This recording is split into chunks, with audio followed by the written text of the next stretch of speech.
Check कर। Hello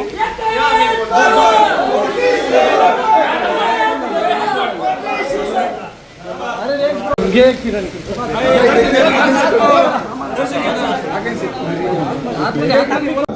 त्यांना उद्या पहिले हो तुम्ही बाजूला सरका.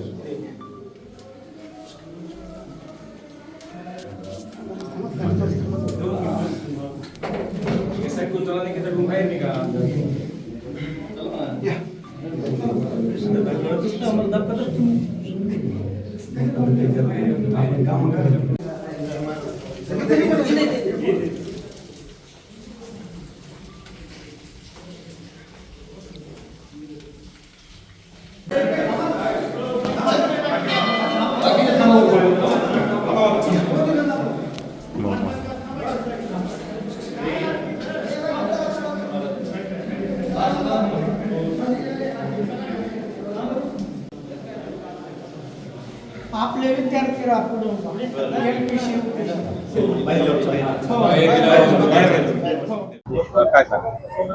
आज आम्ही दौंड मार्गे नगर बायपास अहिल्यानगर बायपास वरून येत असताना सारंगी हॉटेल समोर 10 ते 12 लोकांनी आमच्या गाडीवरती हल्ला केलेला आहे आणि पोलिसांच्या 2 कॅनवाई गाड्या असताना डिपार्टमेंटची लोक आमच्या बरोबर असताना त्यांनी अजिबात न घाबरता 2-2, 3-3 फुटाचे बांबू आणले आणि आमच्या दोन्ही गाड्यावरती त्यांनी बेछूट हल्ला केलेला आहे. एक 10 सेकंद जरी आम्ही कमी जास्त झालो असतो तर ते आमच्या डोक्यात पडले असते, एवढं मी तुम्हाला निश्चित सांगतो. आतापर्यंत 9वा आजपर्यंतचा माझ्यावरचा पर्सनल 9वा हल्ला आहे आणि माझा जो सहकारी माझ्या बरोबर जो आंदोलनात होता त्याचे दोन्ही हात फ्रॅक्चर करून डोक्यावरती त्याच्या टाके पडलेले आहेत, पाय फ्रॅक्चर झालेला आहे आणि तो आता हॉस्पिटलमध्ये आहे परभणीच्या. हे हल्ले चालू आहेत. महाराष्ट्र शासनाला याची कुठलीही फिकीर नाही. कधी आम्हाला कुठल्याही अधिकृत व्यक्तीचा फोन येत नाही. आमचा गुन्हा काय तर आम्ही ओबीसीचं आरक्षण वाचवा म्हणतोय. आमचा गुन्हा काय तर गावगाड्यातल्या छोट्या छोट्या घटकांचं काय होणार पुढं ते आम्ही संविधानिक मागणी करतोय आणि त्याची शिक्षा आम्हाला काय मिळते तर आमच्यावर दर तासागणिक आम्ही घरातून बाहेर निघालो कुठं हल्ला होईल आणि कुठं काय होईल हे सांगता येत नाही.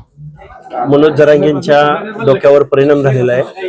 मनोज जरांगेंनी जे आरोपी पकडलेत ते कोण आहेत आरोपी हे एकदा बघावं. आणि आतापर्यंत 8 ते 9 वेळा हल्ले झालेले आहेत आणि स्टंटबाजी काय पोलीस डिपार्टमेंटच्या संरक्षणात स्टंटबाजी केली जाते का? त्यामुळे माझ्याबरोबर 2 पोलीस व्हॅन होत्या, 10 ते 12 पोलीस कर्मचारी विथ शस्त्रधारी म्हणजे वेपन सहित होते आणि मी स्टंटबाजी करतोय. मग ते आरोपी पकडले ते कोण आहेत? काही बोलतोय तो, त्याच्या डोक्यावर परिणाम झालेला आहे.